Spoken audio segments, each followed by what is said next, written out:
Hi everyone, this is Agnes and welcome to my channel. Welcome to Nestified.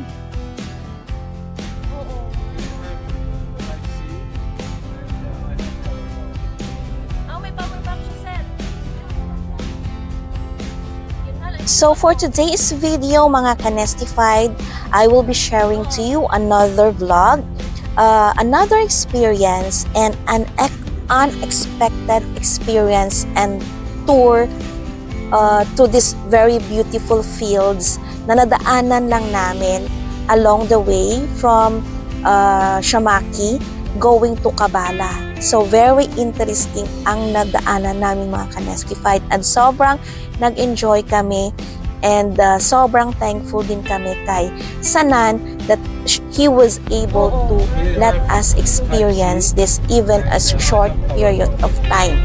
So just relax, take it easy mga ka-Nestified, and we will surprise you for what I'm gonna show to you on this vlog.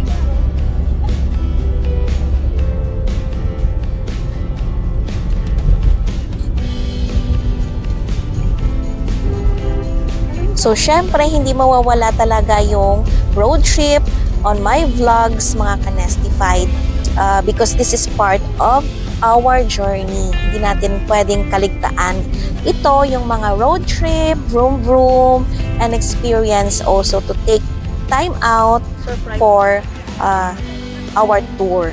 So, ayan na nga, mga ka-Nestified. Along the way, may nakita kami ng mga group of tourists na bumaba dito sa field na to.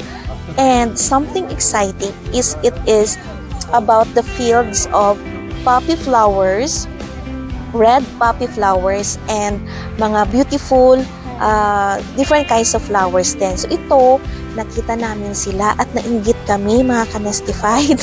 Charot. Ayan, so bumaba kami but even though sobrang putik kasi umulan. And ito nga, yung magandang field na to, yung nadaanan namin ng mga poppy flowers. Ayan, so ito magandang field na to. Ayan, so sobrang ganda din ng panahon and was able to experience this field mga ka-Nestified. Open field siya actually, hindi siya yung guarded. But it's just only an open field. So, sobrang ganda talaga ng Azerbaijan kasi anywhere lang talaga. May mga flowers sila. Ang gaganda talaga ng mga sobrang productive yung kanilang mga lupain. Kaya anywhere, sobrang ganda yung mga tumutubo dito sa mga fields nila. So, ayan, diba? Nakikisiksik din kami talaga dito sa mga bulaklak.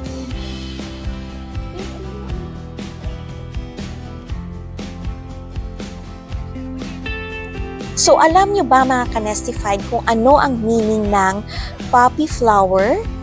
So, according sa aking na-research, okay, kaunting kaalaman, ang symbol daw to ng poppy flowers mga ka-Nestified is sleep, peace, and death. Sleep because merong opium dito na ma-extract from them na magiging sedative siya. And death because of the common blood red color of the red poppy in particular. So, yung color niya, mga ka-Nestified, sobrang red siya. And then, sometimes in the Greek and Roman myths, mga ka-Nestified, ang poppies were used as offerings to the dead. And peace naman, ang peace naman, mga ka-Nestified, is a symbol of remembrance and hope, including hope for a positive future and peaceful world. Ito yung support for the armed forces community din sa ibang mga lugar. So, ito nga. So, very symbolic talaga ito yung poppy flower mga ka-Nestified. So, ayan. Very interesting and flowers.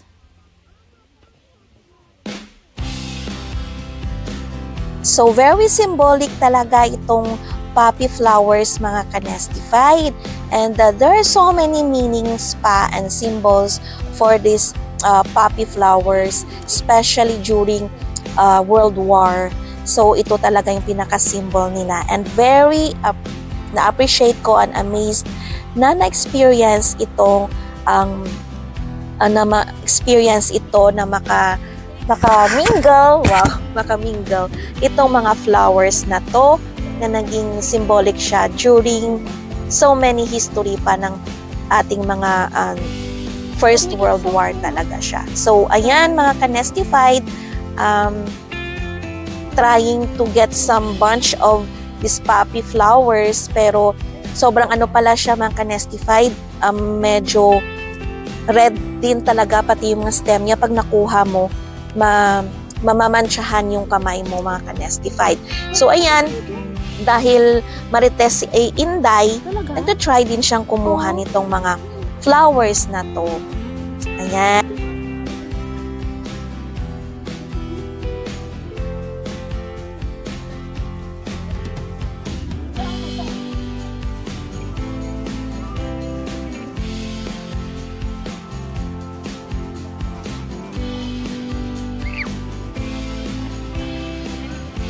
Ayan, harvest lang si Inday ng harvest.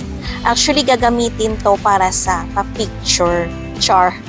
Ayan, so very thankful din na in season itong mga flowers na to, ang poppy flowers. So ayan, para sa inyo mga kanestified itong flowers. Charot lang. Ayan, so thank you so much, and still a very nice experience. Paulit-ulit ako dahil sobrang happy. My heart is full upon experiencing this trip dito sa poppy fields. Ayan, oh, sobrang ganda. Ayan, sobrang ganda. And then may mga yellow flowers pa sila. And I don't know the name of the flowers, ang yellow flowers combined dito sa sa mga poppy flowers nga. At sobrang cute and beautiful din sila. Ang combination ng yellow at saka yung red. And then may mga white din.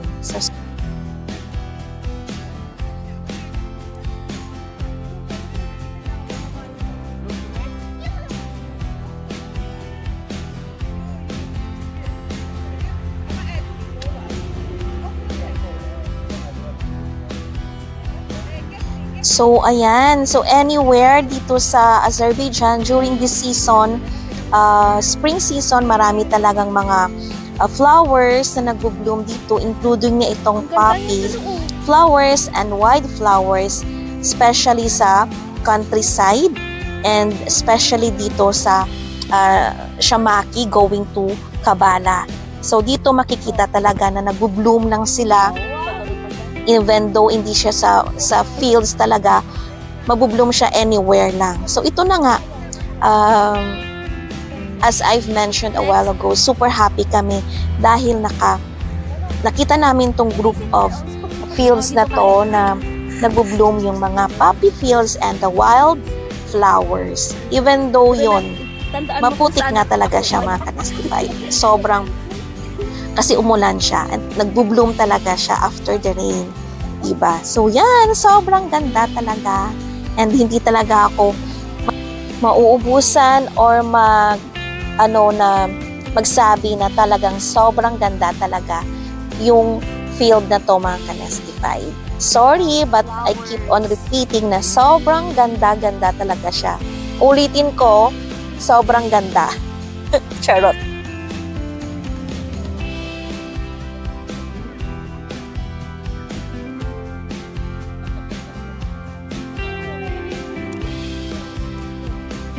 So, as mentioned nga kanina mga kanestified, itong mga poppy flowers is symbol for war, for the armed forces. And I've come across with a very nice poem by John McRae. Ito yung poem regarding the poppies field. Ang titled is In Flanders Fields. In Flanders Fields, the poppies blow between the crosses row on row. that mark our place, and in the sky, the larks still bravely stinging fly, scars heard amid the guns below. We are dead, short days ago, we lived, felt dawn, saw sunset glow, loved and were loved, and now we die in Flanders fields. Take up your quarrel with the foe, to you from failing hand we throw the torch, be yours to hold it high, if ye break faith with us who die. We should not sleep through poppies grow in Flanders fields. Ayan, so ang ganda ng kanyang poem regarding dito sa mga poppies, and of course doon sa Flanders fields. Ayan, napa-recite tuloy ako ng poem, mga kanestified. Ayan, so hindi pa rin kami matapos-tapos dito sa pag-ikot-ikot sa poppies fields. Okay, so ayan, mga kanestified, thank you very much for being with us. Ayan, kami nang naiiwanan na kami.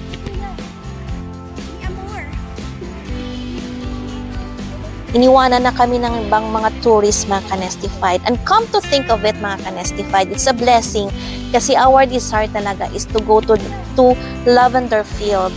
So ito ang binigay sa amin ni Lord during this time, the blessing na hindi man namin na napuntahan yung lavender field, ito naman yung mga poppies field and the wildflowers ang napuntahan namin, mga kanestified.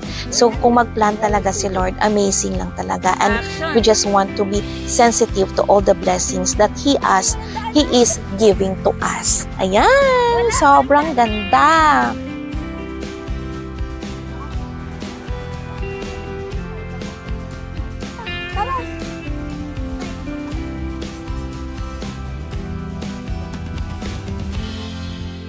So to end this vlog, mga kanestified, here I'm sharing to you our beautiful photos taken by our photographer, yan, si Mr. Sanan.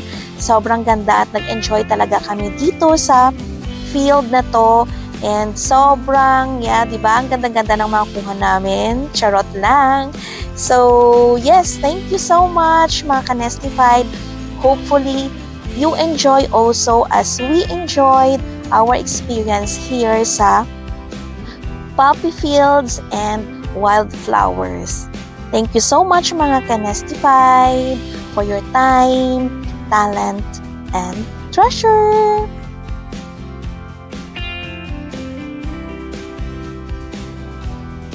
Don't forget to like, subscribe, and comment, mga kanestified, and join this channel. Be a member, mga kanestified. God bless everyone!